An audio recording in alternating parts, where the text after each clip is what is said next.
વલસાડ જિલ્લાના ઉમરગામ તાલુકામાં વરસાદથી ગલગોટાની ખેતી કરતા ખેડૂતો મુશ્કેલીમાં મુકાયા છે। નવરાત્રી અને દશેરા દરમિયાન સારી કમાણીની આશા રાખતા ખેડૂતોની આશાઓ પર પાણી ફરી વળ્યું છે, કારણ કે ખીલેલા ગલગોટાના ફૂલો કાળા પડી ગયા છે અને છોડ હવાના કારણે નમી જતા ઈયળોની અસરથી ફૂલોની ગુણવત્તા પણ નબળી પડી છે, જેનાથી દશેરા માટે ઊંચી બજારમાં એક દિવસમાં 150 થી 200 રૂપિયાના ભાવે વેચાતા ગલગોટાના ફૂલોનો પાક પણ નષ્ટ થઈ ગયો છે। અમે ગલગોટાનું વાવેતર કરેલું છે, લગભગ 10 થી 15,000 રોપાનું વાવેતર કરેલું છે અને આ વર્ષે અમારે દશેરાનું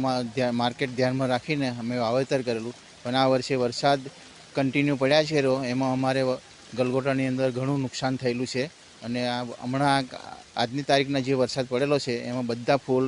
પડીને નીચે માટીથી ખરાબ થઈ ગયેલા છે। અમે